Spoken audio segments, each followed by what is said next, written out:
Fake News de Libération, les décodeurs du monde, l'AFP Factuel. Ils sont des dizaines et des dizaines à défendre le politiquement correct au sein d'entités gavées d'argent public, de votre argent. Et nous, sur Immédiat, nous sommes une toute petite équipe pour démonter les mensonges du système. Nous avons besoin de vous. Aidez TV Liberté.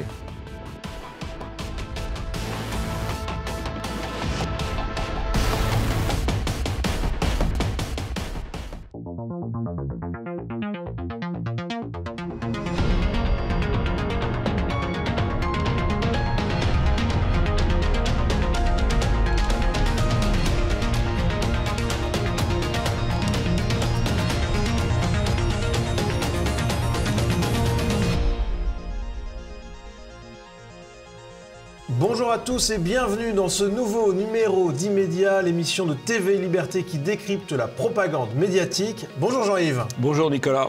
Alors au sommaire, aujourd'hui, nous reviendrons d'abord sur la déclaration hallucinante d'Emmanuel Le Chypre sur la vaccination. Nous analyserons ensuite l'incroyable culot de Patrick Cohen et des opposants à Bolloré qui font tout ce qu'ils peuvent pour attaquer CNews et bientôt Europe 1. Les journalistes subventionnés osent tout et c'est à ça qu'on les reconnaît.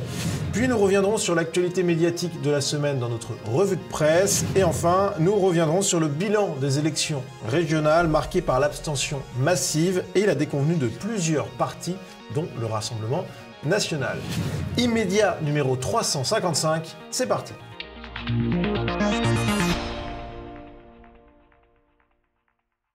Et pour commencer cette émission, eh bien c'est l'image de la semaine. Et Jean-Yves, cette image, c'est une vidéo, un extrait. Emmanuel Le Chypre, éditorialiste à BFM et RMC, qui se lâche complètement sur la vaccination. On va l'écouter. Moi, c'est simple. Les non-vaccinés, ce sont des dangers publics pour les autres. Donc moi, j'ai une démarche qui est très claire. C'est je fais tout pour en faire des parias de la société. C'est-à-dire que vous ne voulez pas vous faire vacciner. Vous mettez la vie des autres en danger. Et vous mettez la vôtre aussi, mais ça on peut pas vous le reprocher. Eh ben, vous ne bénéficiez pas des mêmes droits que les autres citoyens. Vous ne pouvez pas sortir, vous ne pouvez pas aller au resto, vous ne pouvez pas aller au cinéma, etc., etc., de façon à ce que tout le monde soit incité à se faire vacciner. Tous les gens qui défilent sur notre antenne, qui ne veulent pas se faire vacciner, ils sont de plus en plus irréductibles au fil des jours, avec des arguments de plus en plus nuls. Et j'espère que ceux qu'on aura aujourd'hui, ils auront un peu plus de biscuits que on sait pas dans 15 ans ce que ça va donner, etc. Ah, moi je les attends là. Appelez, appelez, téléphonez, et on vous vaccinera de force. Moi je vous ferai emmener par 2 policiers au centre de vaccination. Parfaitement. J'espère que t'es pas sérieux. Si, je suis très sérieux. Il faut aller les chercher avec les dents. Et avec les menottes s'il faut. C'est un très beau concentré de pensée totalitaire, un très beau concentré de dictature sanitaire, et je dirais même de délire sanitaire. Ouais, parce qu'à partir du moment où la majorité, la quasi-totalité des gens à risque, c'est-à-dire les gens plutôt âgés ou présentant d'autres pathologies, comme l'obésité par exemple, sont vaccinés, si le vaccin est efficace, il n'attrape pas la maladie, et même s'il l'attrape, semble-t-il, en tout cas c'est ce qu'on dit, la thèse officielle, c'est que, le vaccin évite d'attraper la maladie, oui c'est normal, et que si on l'attrape, on a une forme plus bénigne. À partir de là, vouloir l'imposer à l'ensemble de la population, y compris à la population sans comorbidité et jeune, c'est quand même un petit peu choquant. Et je dois dire qu'une société doit être équilibrée et elle ne doit pas penser uniquement aux plus âgés ou aux plus malades. Elle doit aussi penser aux plus jeunes et à ceux qui sont en bonne santé. Et qu'il n'y a pas de raison d'imposer la vaccination à ces gens-là, s'ils veulent le faire, qu'ils le fassent, alors que le bénéfice coût-avantage va plutôt du côté du coût, sans compter effectivement les inconnus qu'il peut y avoir, comme il peut y en avoir pour tout produit nouveau. Donc il faut être raisonnable. En tout cas, alors il a quand même été beaucoup allumé, ce personnage a été beaucoup allumé sur Internet. à juste titre quand même, bon, avec des allusions pas toujours très fines à sa sveltesse, et je ne voudrais pas tomber dans la grossophobie, bien entendu. Oui, c'est sûr que lui, il craint un peu le virus, ça c'est sûr. Mais peut-être un peu plus que d'autres. Mais ce qui est intéressant, c'est quand il parle de faire des gens qui ne voudraient pas se faire vacciner des parias. Des parias. C'est un terme tout à fait à retenir, parce que finalement, on est dans une société qui veut supprimer toutes les discriminations, mais qui en rétablit d'autres de manière tout à fait, ou qui veut en rétablir d'autres de manière violente. Et ce qui est marrant, c'est que, alors, au-delà du propos complètement hystérique et complètement délirant, puisqu'effectivement, bon, il y aurait beaucoup à dire sur le fond, mais ce qui est intéressant aussi, c'est que finalement, il dit tout haut ce que beaucoup de journalistes pensent tout bas. Alors, il dit tout haut ce que beaucoup de journalistes pensent tout bas, et il dit tout haut aussi ce que pensent sans doute tout bas M. Véran et M. Darmanin. Ouais, donc, Darmanin. Effectivement, ils doivent rêver d'emmener menotter des gens vers des centres de vaccination. Absolument, ça, parce que là, on serait parfaitement dans la narco-tyrannie, qui est quand même le cœur du régime. Passons au premier sujet. CNews et Europe 1 bataillent pour la liberté d'expression.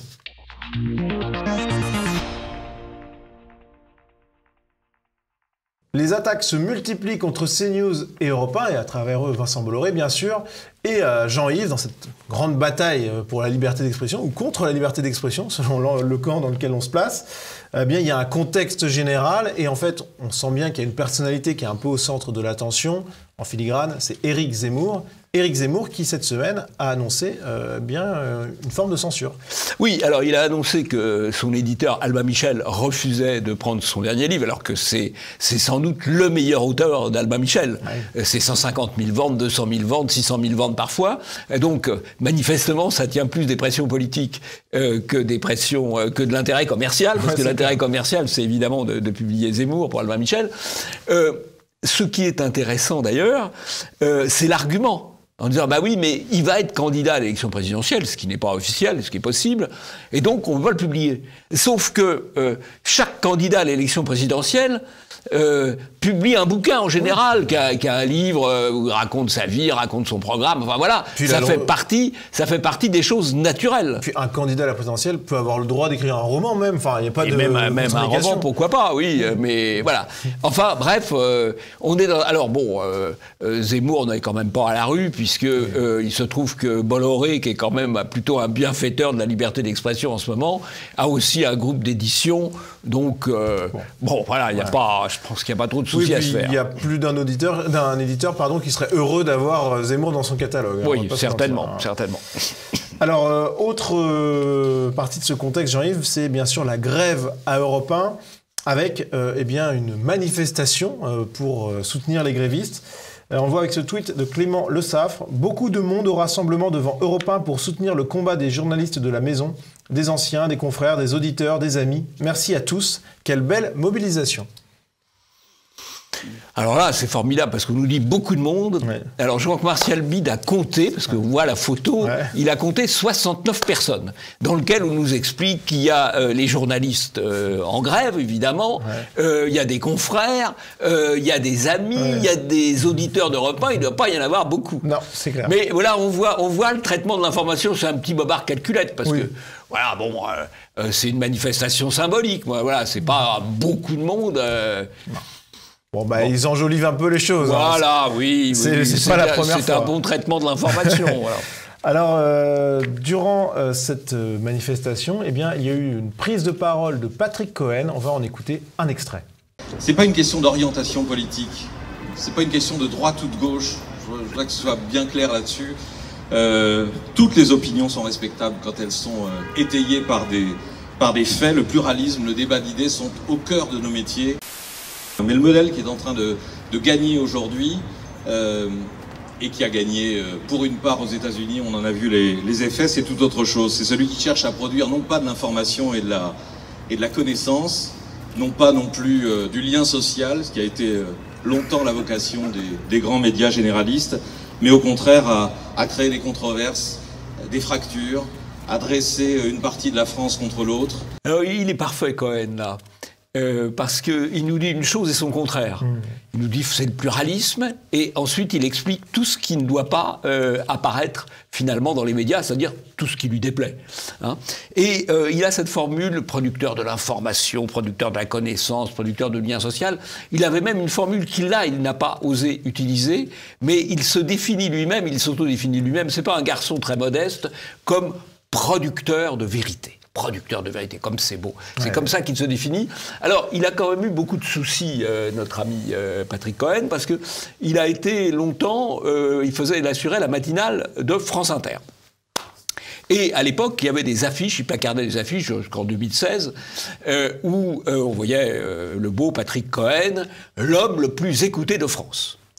Et sur modeste. Et sur ces entrefaites, en 2017, Europe 1, qui commençait à perdre un peu d'auditeurs, l'a recruté. Et ça a été le commencement de la catastrophe et de la fin. Pourquoi ? Parce que les auditeurs de France Inter sont restés sur France Inter, ils n'ont pas suivi l'homme le plus écouté de France. Et lui, avec son sectarisme, finalement, il a fait fuir un certain nombre d'auditeurs, d'esprits indépendants ou d'esprits conservateurs. Donc il y a eu une chute d'Europe 1, alors ils l'ont passé de la matinale à la mi-journée, puis le week-end, et à chaque fois, le virus Cohen a fait fuir les auditeurs, d'où la catastrophe. Et la volonté de Bolloré, qui est rentré dans la Gardère, de redresser Europe 1, en changeant de contexte, et donc sans doute en faisant partir les journalistes. Avec, là, il a nommé Ragnel, qui vient de Valeurs Actuelles, comme chef du service politique, donc ça les excite beaucoup. Et donc, ils vont faire jouer la clause de conscience, et donc Bolloré va leur donner les indemnités qui vont bien, il va se séparer de tous ces journalistes militants de gauche ou d'extrême gauche, et il va faire comme sur CNews, un média pluraliste, où il y aura un peu tout le monde, y compris, alors c'est là que c'est horrible, y compris des idées de droite, ou des idées conservatrices, ou des idées identitaires. On frémit de peur. Et justement, Jean-Yves, on va écouter un extrait de Patrick Cohen, qui avait remporté en 2013, je crois, à la cérémonie des Bobards d'Or, une muselière d'or. Et on va écouter Patrick Cohen tout de suite. On a une responsabilité quand on anime une émission de débat public, on a une responsabilité, par exemple, de ne pas propager les thèses complotistes, de ne pas donner la parole à des cerveaux malades. Mais on a chacun le droit de penser ce qu'on veut, mon Patrick. Non. Il est petit, il revient de vacances, il est en pleine forme, Frédéric. Non, on a le droit de penser ce qu'on veut, d'abord dans les limites de la loi. Ce qui est fabuleux dans cet extrait, c'est qu'il parle de loi contre la liberté de penser. Contre la liberté de penser. Alors c'est vrai qu'il y a des lois qui limitent la liberté d'expression. D'expression, voilà. Que personnellement je trouve liberticide et condamnable, mais il y a des lois qui limitent la liberté d'expression. Il n'y a pas encore de loi qui limite la liberté de penser. Et bien lui, Patrick Cohen, il voudrait des lois qui limitent la liberté de penser, ce qui relativise son propos quand il explique que c'est le pluralisme, c'est le débat, c'est la diversité d'opinion. Oui, à l'intérieur de l'ensemble politiquement correct. Ce qu'ils appellent le pluralisme, c'est à l'intérieur de la sphère politiquement correcte, là où on peut varier, mais en restant bien enfermé. Et justement, à cette manifestation, il y avait également Julia Cagé qui a pris la parole pour dénoncer le risque d'une politisation de la station. Alors ça, c'est formidable. Julia Cagé est une spécialiste de l'information, une économiste de l'information, mais qui est surtout connue comme étant extrêmement militante. Ouais. Elle l'est d'abord parce qu'elle a fait la campagne de Hamon, donc c'est du socialisme dur, c'est de gauche, ce qui est son droit, Mais à ce moment-là, on ne vient pas dire qu'il faut lutter contre la politisation des médias, puisqu'elle y participe. Mais la politisation de gauche, c'est bien. Oui, voilà. En fait, c'est en contradiction avec ce que disait Patrick Cohen, qui disait c'est surtout pas une histoire de droite ou gauche, toutes les idées sont bonnes. En fait, lui disait ça, c'est un discours, parce qu'en réalité, la politisation qu'il dénonce, c'est la politisation d'avoir un petit peu plus de droite dans une radio, en fait, tout simplement. Enfin, tout rétablissement du pluralisme est considéré comme à éviter absolument. Ouais. C'est ça leur logique à eux. Alors, il n'y a pas seulement Europe 1 qui était attaqué par les médias, mais aussi CNews et les personnalités de CNews, avec Christine Kelly, par exemple, qui était attaquée par Télérama. Christine Kelly, l'animatrice de Face à l'info, l'alibi parfait d'Éric Zemmour, avec un point d'interrogation qui est cosmétique, avec le sous-titre « Femme, noire, ex-sage du CSA, Christine Kelly est la caution idéale pour faire passer les saillies racistes d'Éric Zemmour. » Donc Jean-Yves, Télérama, il ne va pas à moitié là.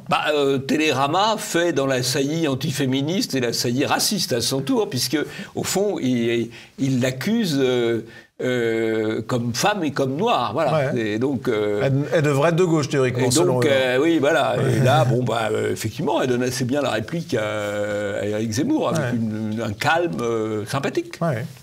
Alors, autre journaliste de CNews qui est attaqué, il s'agit de Laurence Ferrari, qui a été attaquée par Sonia De Villers, journaliste à France Inter, présentatrice de l'Instant M, et c'était dans le cadre d'une chronique dans la matinale.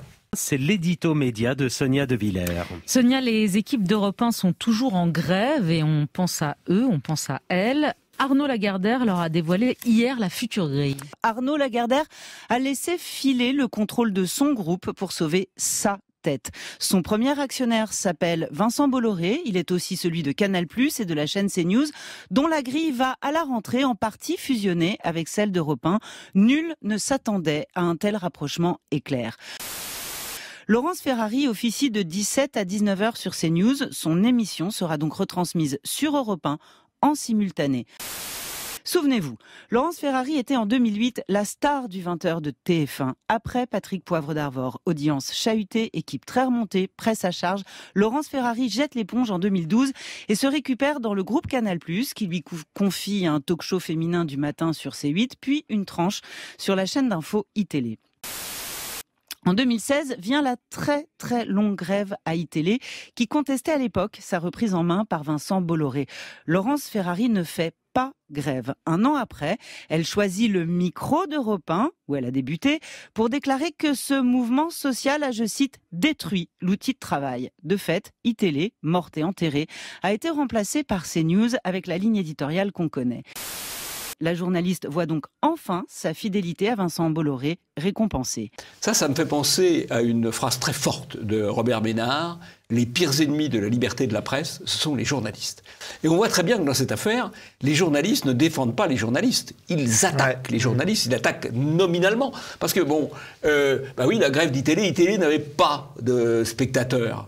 CNews en a, parce que la ligne a changé. Il faut parfois savoir changer l'offre et répondre, trouver une offre qui répond à une demande, qui correspond à une demande potentielle.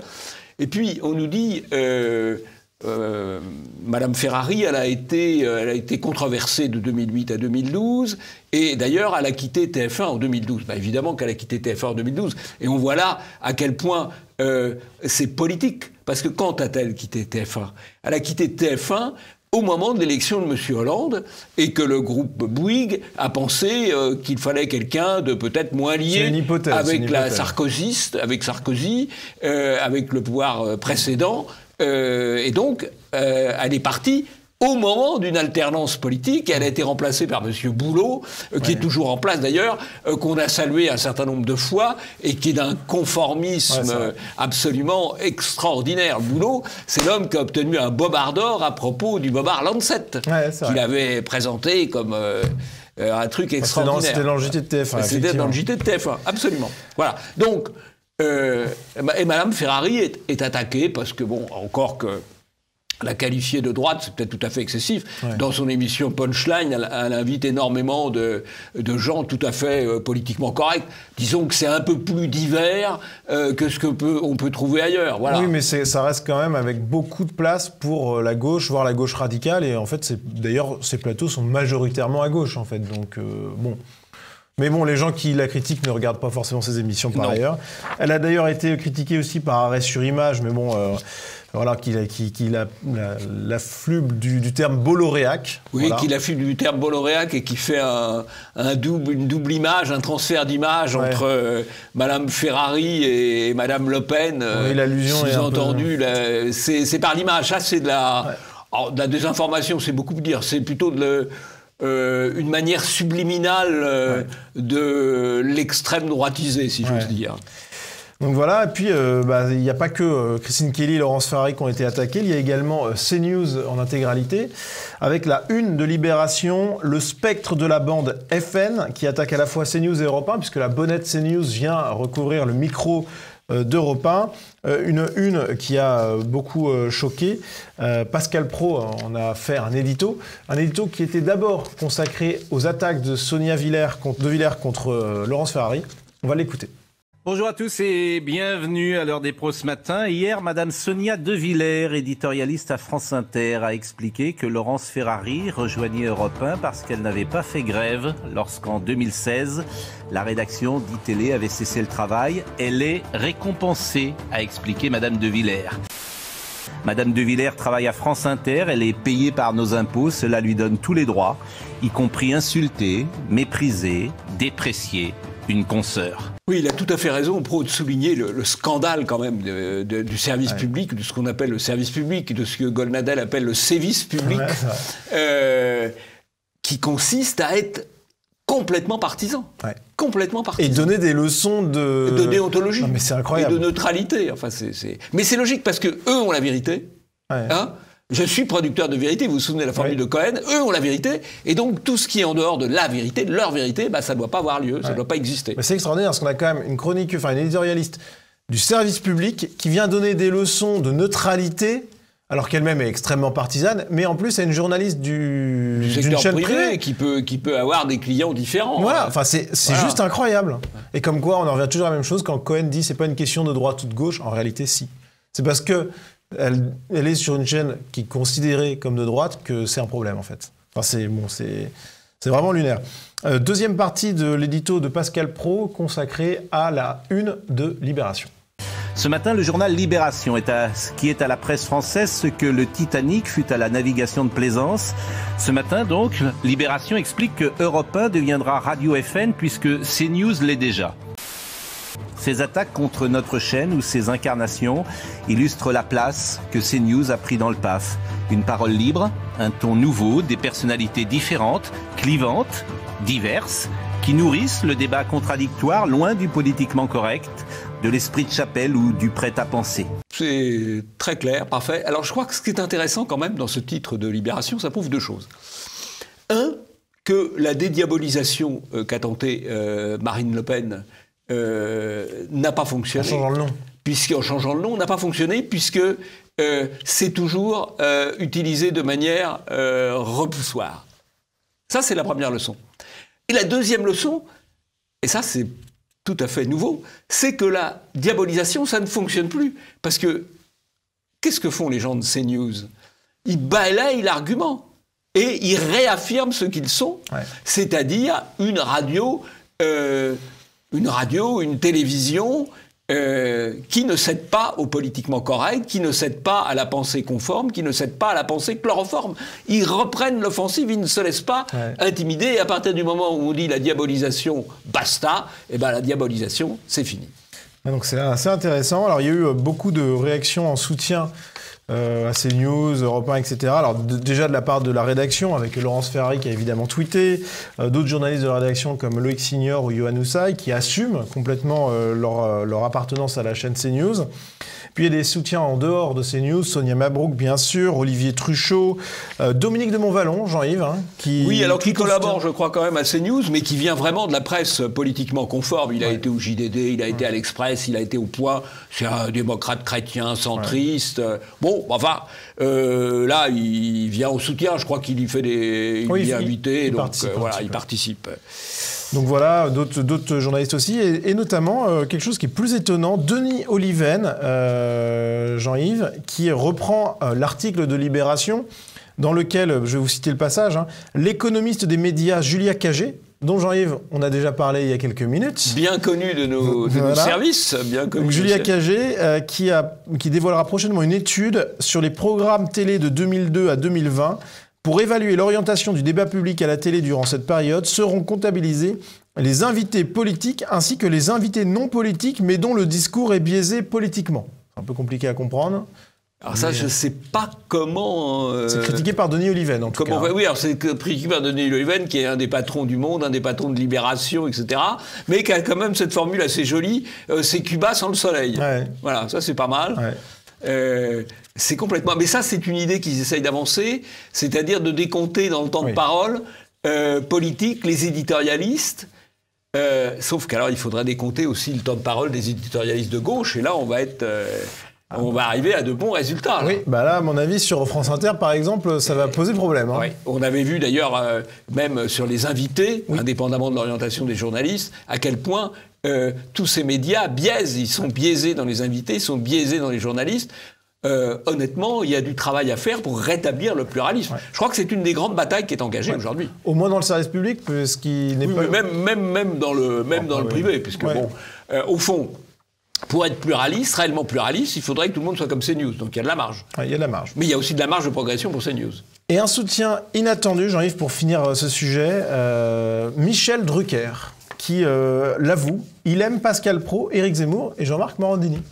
Bon, bah voilà, ça fait des soutiens. Non, mais c'est un peu inattendu d'une certaine manière. C'est un peu un poids lourd quand même de la télé. Donc oui, absolument. Oui, ça fait 40 ans ou 50 ans de télé, plutôt divertissement d'ailleurs. Oui, ouais, bon, il s'est jamais trop mouillé, mais bon, là, il a l'âge où il peut commencer à se mouiller, quoi.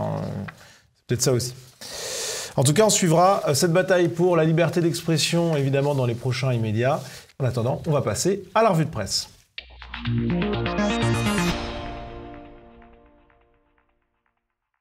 Et pour commencer cette revue de presse, on va parler football. Jean-Yves, je ne sais pas si vous avez regardé le dernier match de l'équipe de France, mais alors la France a perdu. Pas très assidûment. Bon, voilà, j'imagine.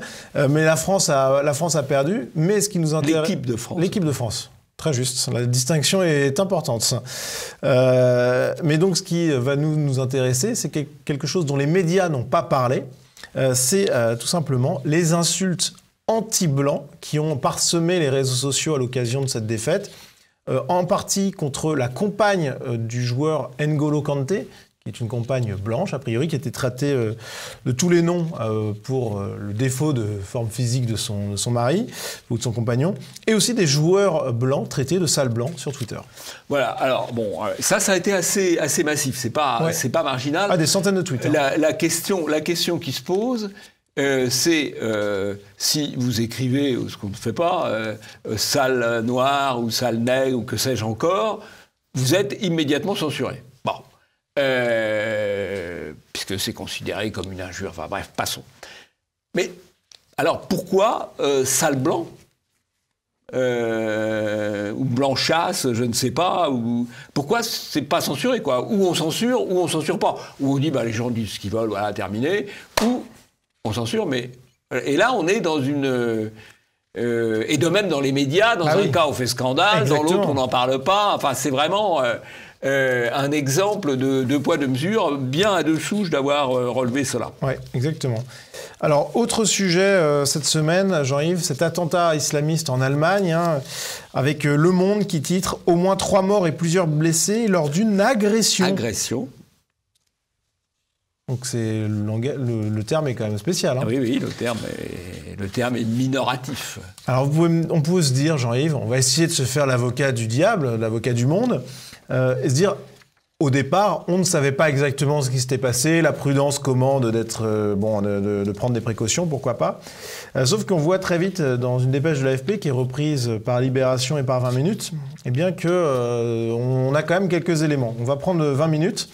Après l'attaque meurtrière à Würzburg, l'enquête sur les motivations de l'agresseur. Donc on ne sait pas ce qui s'est passé, on parle d'une attaque meurtrière. Alors il était connu pour des faits de violence et des troubles psychiatriques, mais on apprend dans un de ces paragraphes de cette dépêche de l'AFP reprise par 20 minutes et Libération que l'assaillant a crié « Allahu Akbar ». Mais 20 minutes note une formule qui toutefois n'implique pas un fanatisme religieux.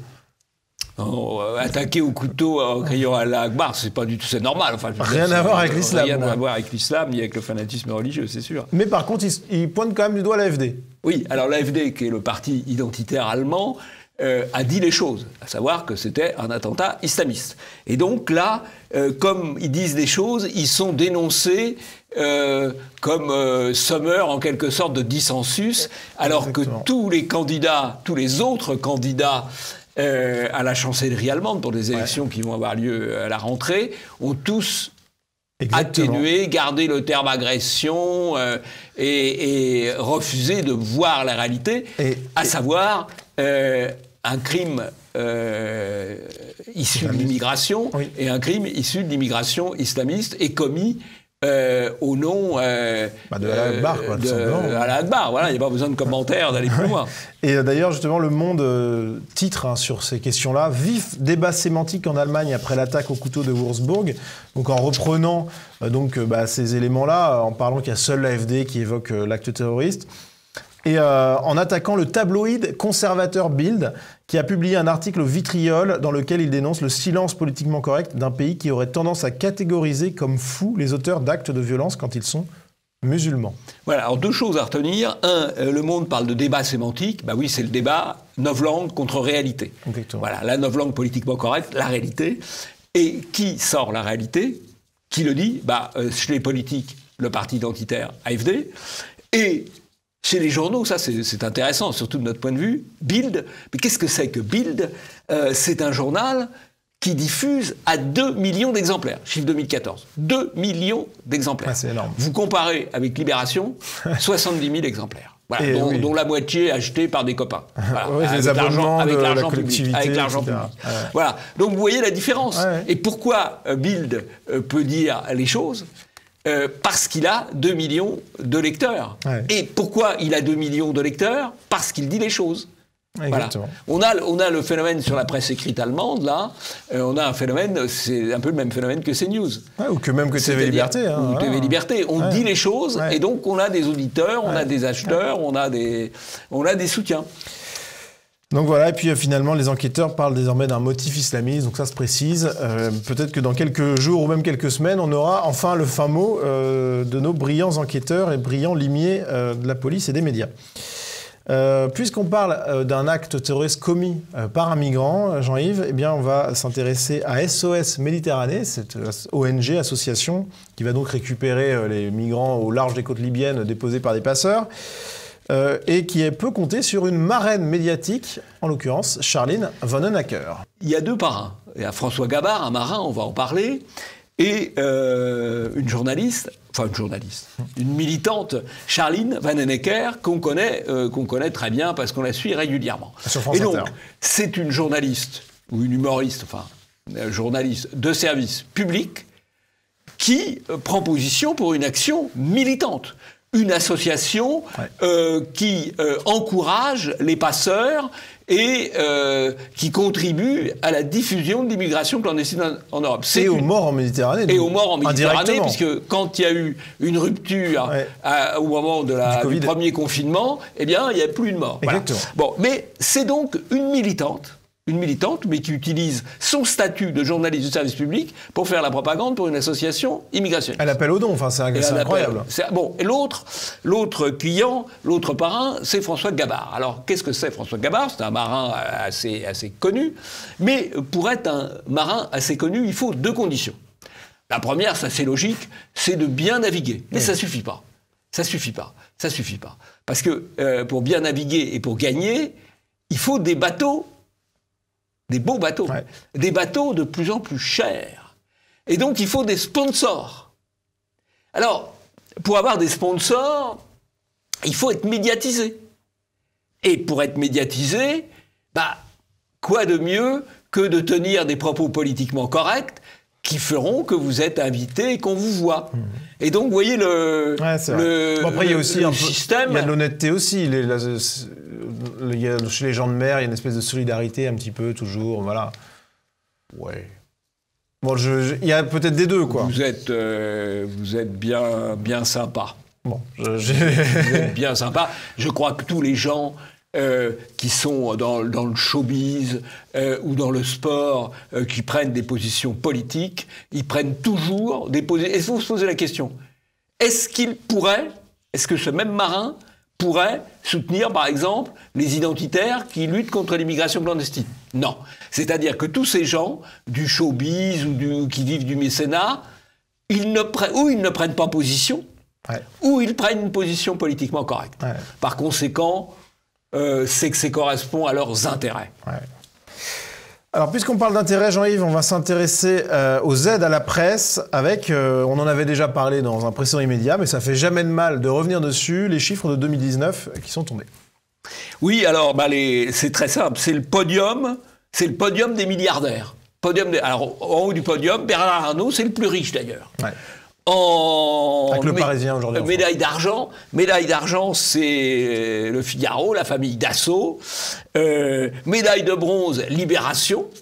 Ils ont très très peu de diffusion, mais ils ont quand même beaucoup d'aide à la presse par rapport à la diffusion.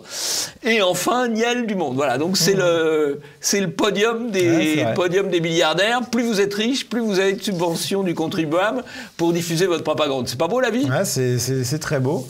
Et alors, dans la presse, il n'y a pas que ces poids lourds, Jean-Yves, de la désinformation. Il y a aussi la PQR, la presse quotidienne régionale, qui s'illustre. Exemple, cette semaine, avec le Courrier Picard, des habitants d'Albert en colère contre les dégradations. Avec une photo... Alors, la dégradation, c'est un incendie volontaire. L'incendie volontaire, c'est plus le cas, mais ça a longtemps été considéré comme un crime particulièrement grave, parce que tout simplement, ça peut s'étendre. Voilà. Ouais, donc là, une voiture entièrement carbonisée. C'est banalisé, là. Ouais, donc c'est une dégradation. Une dégradation, quoi. Ouais. Voilà, ouais. Moi, j'aurais pensé que ça aurait pu être une vitre brisée ou autre, mais non, c'est une voiture carbonisée. Le propriétaire appréciera la dégradation. Et enfin, pour conclure cette revue de presse, Jean-Yves, une information qu'on ne verra pas ailleurs, en tout cas pas dans les grands médias subventionnés. Un témoin clé de l'affaire Julian Assange, de l'accusation contre Julian Assange, s'est rétracté. Il a admis avoir menti lors de sa collaboration avec les autorités américaines. Il avait déclaré initialement que Julian Assange lui avait ordonné de procéder à des actes de piraterie informatique, de piratage informatique dans des serveurs privés. Et finalement, il s'est rétracté récemment en déclarant que Julian Assange ne lui avait jamais demandé ça. Voilà, donc, mais il avait dit ça pour obtenir de la justice américaine qu'elle le laisse un peu tranquille. Voilà. Exactement, l'immunité. Évidemment, les méthodes de la justice américaine, on peut à envier, il faut bien le dire, aux méthodes qu'on a jadis reprochées au KGB. Ouais. Bon, en tout cas, ce qui est certain, c'est que quand on regarde, on cherche le mot-clé Julian Assange, témoin, etc. dans Google Actu, Rien, là, M. Cohen, là... voilà, si Europe 1 voulait vraiment défendre la liberté d'expression, la variété des opinions, il pourrait peut-être en parler. Ouais, mais non, ils n'en parlent même pas. Non. C'est même pas question d'organiser un piquet de soutien à Julian Assange. Non. Mais au moins en parler, quoi. C'est une information. C'est une information clé sur une affaire clé. Bah oui. Une information clé sur une affaire clé. Bon. On va attendre. Peut-être que Cohen va se réveiller un de ces jours, mais j'ai quelques doutes. Passons au deuxième sujet, les élections régionales, le bilan.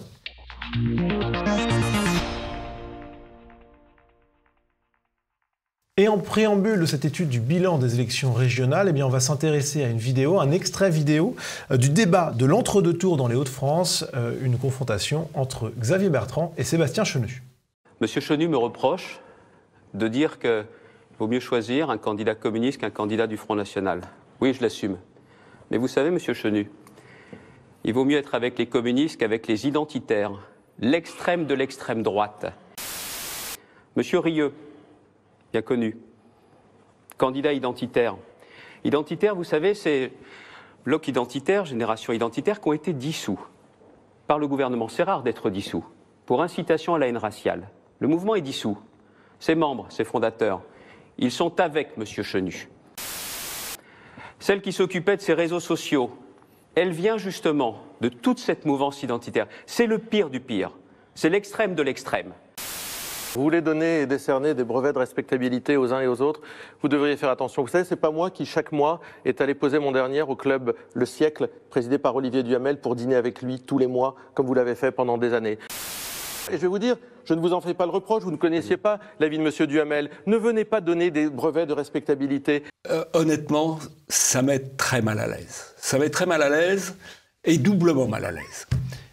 D'abord parce que M. Bertrand, qui se voit déjà le futur président de la République, nous explique que le communisme, c'est sympa et que les identitaires, c'est l'extrême de l'extrême, c'est très mal.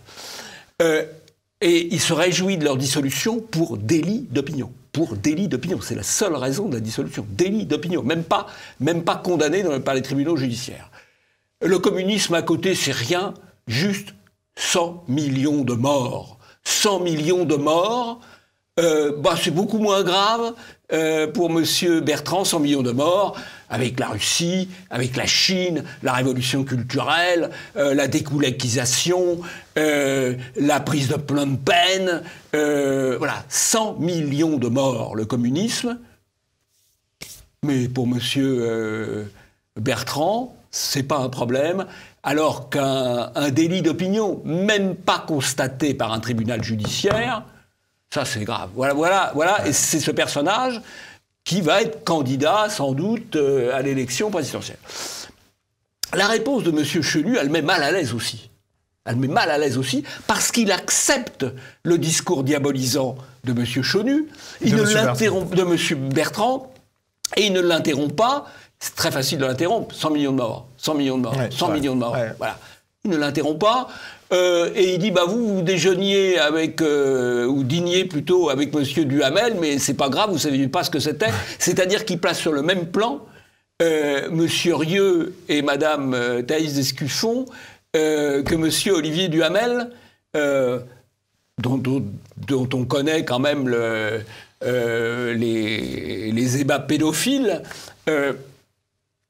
Eh bien, voilà, il ne répond pas. Il ne répond pas. Il accepte la diabolisation des identitaires, et ça, c'est la grande erreur que beaucoup de gens ne comprennent pas. Ils pensent qu'en acceptant la diabolisation du voisin, on se dédiabolisera. Mais c'est faux. Quand on accepte la diabolisation du voisin, on se diabolise aussi par contagion. Il faut parfois faire preuve d'un peu de courage. Oui, c'est vrai que mettre sur le même plan le communisme et 100 millions de morts et des gens qui défendent les frontières françaises pacifiquement, c'est quand même assez extraordinaire. Toujours dans l'entre-deux tours, Jean-Yves, de ces élections, il y a eu Gabriel Robin, qui est journaliste à l'Incorrect et qui était sur la liste du candidat M. Garot dans le Sud, en Occitanie, qui publiait régulièrement des articles de la Dépêche du Midi qui étaient clairement en faveur d'un camp plutôt que d'un autre. Oui, absolument, de Carole Delga. Voilà. Alors, ça pose un problème, la PQR, parce que y a des lois sur le financement des campagnes politiques. Et donc, vous avez des contraintes extrêmement dures, extrêmement pointilleuses. Et en fait, donc, si vous êtes un candidat qui n'est pas aimé par la PQR, alors là, vous allez être surveillé de très près dans vos dépenses de campagne. Si vous êtes un candidat aimé par la PQR, une bonne partie de votre campagne est payée par la PQR et ne rentre pas dans les comptes de campagne. Exactement. Donc là, il y a vraiment un problème. Là. Là, on le rappelle, la Dépêche du Midi, c'est Bailey, donc du coup, voilà, c'est socialiste. Bailey, il a eu des petites affaires aussi, pas très loin de celles de Duhamel. Enfin, bon, ce sont des accusations de la part d'une personne. Pas vraiment controversées. Enfin, allez. Bref. Bon, en tout cas, voilà, mais en tout cas, ça son journal est donc mis à disposition en fait des candidats de gauche dans le secteur, tout simplement. Oui, absolument. Et ça n'entre pas dans les comptes de campagne de Mme Delga. Donc c'est incroyable.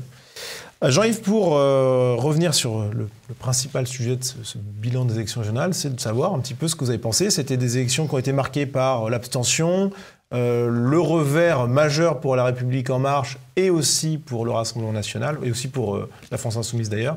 Quelle est votre analyse générale sur ces élections ? Rapidement, je crois qu'il y a 3 éléments. D'abord, un contexte Covid qui continuait d'obséder un peu les esprits et qui a fait qu'il y a eu une faible campagne. Accessoirement, le fait que les professions de foi, tout ça, la campagne a été un peu sabotée, ça c'est le premier élément.